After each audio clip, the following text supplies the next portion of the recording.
Hello everyone and welcome back. Staphylococcus हम अच्छे से समझ चुके हैं, उसे याद कर चुके हैं and now it's the turn for streptococcaceae family. अब इसको हम स्टेफाइल के साथ में कंपेयर करते हुए चलेंगे। तो हमने क्या देखा था कि जो ग्राम पॉजिटिव कोकाई होते हैं उसमें हमने देखा था कि हमारे पास में दो फैमिली है। कौन सी, एक तो स्ट्रिप्टोकोकेक्सी फैमिली और दूसरी कौन सी थी, माइक्रोकोकेक्सी फैमिली। इसके अंदर हमने दो ऑर्गेनिज्म देखे, कौन से, माइक्रोकोकस एंड स्टेफाइलोकोकस। तो इसे हम कवर अप कर चुके हैं एंड अब हम देखेंगे क्या, स्ट्रिप्टोकोकेक्सी फैमिली। देखो, स्ट्रिप्टोकोकेक्सी फैमिली जो होती है वो कैटलेज नेगेटिव होती है, क्योंकि हमने क्या याद रखा था, स्टेफाइल ओरियस। ओरियस मतलब गोल्ड, गोल्ड कैसे होते हैं, रॉयल, तो वो क्या आएंगे, सीसी, उनकी तो चांदी चांदी है, तो वो कोएगुलेज एंड कैटलेज दोनों पॉजिटिव होते हैं। सो डेफिनेटली ये क्या हो जाएंगे, कैटलेज नेगेटिव होते हैं, ग्राम पॉजिटिव होते हैं, कोकाई होते हैं। एंड किस फॉर्म में होते हैं, ये पेयर्स या फिर चेन की फॉर्म में अरेंज रहते हैं। इतना क्लियर। अब इसमें हमने मेंबर्स देखे थे, क्या क्या देखे थे, PES, that is pneumococcus, enterococcus and streptococcus. Enterococcus को आजकल एंटेरोकोकिक्सी फैमिली के अंदर रखा जाता है।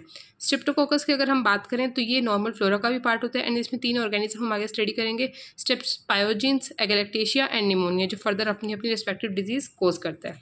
ठीक है, अब स्टार्ट करते हैं इनका क्लासिफिकेशन। सो देखो, स्ट्रिप्टोकोक्सी जो फैमिली होती थी उसमें हमने मेंबर देखा कौन सा, स्ट्रिप्टोकोकस। तो उसी की हम बात करें स्ट्रिप्टोकोकाई, जिसको हमने फर्दर तीन पार्ट में डिवाइड करेंगे, यानी कुछ जो ऑब्लिगेट अनएरोब्स होते हैं, जो एरोब्स होते हैं एंड जो फैकल्टेटिव अनएरोब्स होते हैं। ऑब्लिगेट मतलब स्ट्रिक्टली ये अनएरोबिक कंडीशन में ही ग्रो करेंगे। इसका एग्जाम्पल हमें एक याद रखेंगे क्या, पेप्टोस्ट्रिप्टोकोकाई। तो ये तो अपने अलग हो गए। अब देखो, एरोब एंड फैकल्टेटिव अनएरोब, इन दोनों को हमने क्या करा, फर्दर हीमोलाइसिस के बेसिस पे क्लासीफाई कर दिया। यानी कुछ होते हैं जो अल्फा हीमोलाइटिक होंगे, कुछ जो बीटा हीमोलाइटिक होंगे और कुछ जो होंगे वो गामा हीमोलाइटिक होंगे। अब इनमें डिफरेंस क्या होता है, अल्फा का मतलब जो पार्शियल हीमोलाइसिस करेंगे, यानी पार्शियल ब्रेकडाउन करते हैं आरबीसी का, बीटा जो कंप्लीट ब्रेकडाउन करते हैं एंड गामा जो ब्रेकडाउन नहीं करते। एक मिसनोमर नेम है, गामा नेम दे दिया, बट एक्चुअली में ये कोई लाइसिस नहीं करेंगे। तो अल्फा जो पार्शियल ब्रेकडाउन करेंगे, बीटा जो कंप्लीट ब्रेकडाउन करेंगे एंड गामा जो ब्रेकडाउन ही नहीं करेंगे।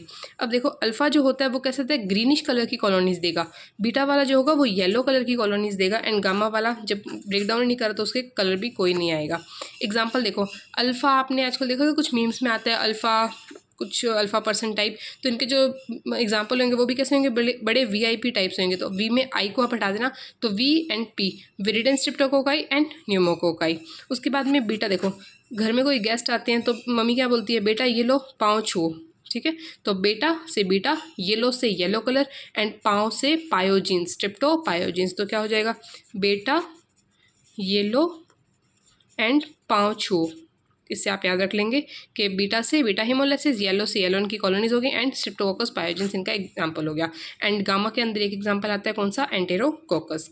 अब इसको क्या किया, जो फर्दर बीटा हीमोलाइसिस वाले ऑर्गेनिज्म थे, लैंसफील्ड ने इनकी फर्दर और ग्रुपिंग कर दी। तो देखो, बीटा हेमोलाइसिस को फर्दर सी कार्बोहाइड्रेट एंटीजन के बेसिस पे, ये एक एंटीजन होता है जो कहाँ प्रेजेंट होता है, सेल वॉल भी प्रेजेंट होता है, तो सी कार्बोहाइड्रेट एंटीजन के बेसिस पे क्लासीफाई किया, किसमें 20 सीरो ग्रुप्स के अंदर क्लासीफाई किया है, जो कहाँ से है, फ्रॉम A to V। अब इसमें क्या नहीं आता, इसमें एक तो J नहीं आता और J को आप थोड़ा मोल्ड करके क्या बना दोगे, I, तो यानी इसमें I और J नहीं आएंगे, बाकी सारे आएंगे फ्रॉम A to V।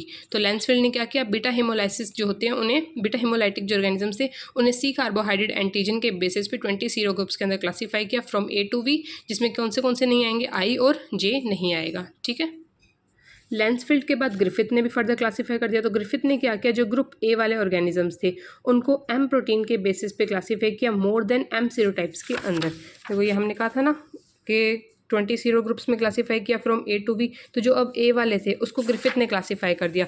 तो ग्रिफिथ ने क्या किया कि उनको क्लासीफाई किया on the basis of M proteins more than 150 M sero groups के अंदर। एंड लास्ट हम क्या देखते हैं, जीनोटाइपिंग। जीनोटाइपिंग का मतलब क्या है कि जो ग्रुप A वाले थे उन्हें EMM जीन के बेसिस पे मोर देन 200 जीनोटाइप्स के अंदर क्लासीफाई किया।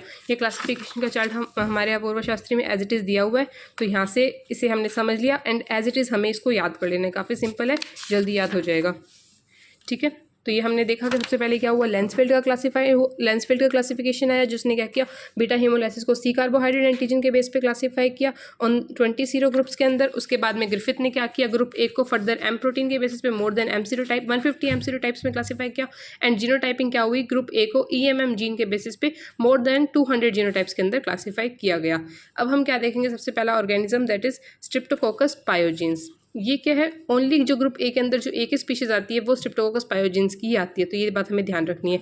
यहाँ पर GAS का क्या मतलब है, ग्रुप ए स्ट्रिप्टोकोकस। GS का क्या मतलब है, ग्रुप ए स्ट्रिप्टोकोकस। अब जो स्ट्रिप्टोकोकस पायोजेंस है इसका जो एसोसिएटेड होएगा वो किससे एसोसिएटेड होता है, ये सुपरेटिव इन्फेक्शन, जो इन्फेक्शन पक जाते हैं जिनमें से बाद में पस रिलीज होने लग जाते हैं, उन इन्फेक्शन को हम क्या बोलते हैं, सुपरेटिव इन्फेक्शन। एक तो इनके साथ में इसका एसोसिएशन देखने को मिलेगा, उसके अलावा इसका एसोसिएशन किसके साथ देखने को मिलता है, post infectious non superlative complications, यानी जो इन्फेक्शन के बाद में नॉन सुपरेटिव कुछ कॉम्प्लिकेशंस भी आते हैं, लाइक क्या हो जाएंगे, एक्यूट रोमैटिक फीवर, ARF मतलब acute rheumatic fever, and AGN मतलब acute glomerulonephritis, acute rheumatic fever and acute glomerulonephritis. ये हम आगे भी पढ़ेंगे, तो एक बार बस आप जान लो कि इसका एसोसिएशन किसके साथ में रहता है, सुपरेटिव इन्फेक्शन के साथ में and post infectious non superlative complications के साथ में। नेक्स्ट पार्ट में हम इनके क्या देखेंगे, virulence factor. Okay, thank you.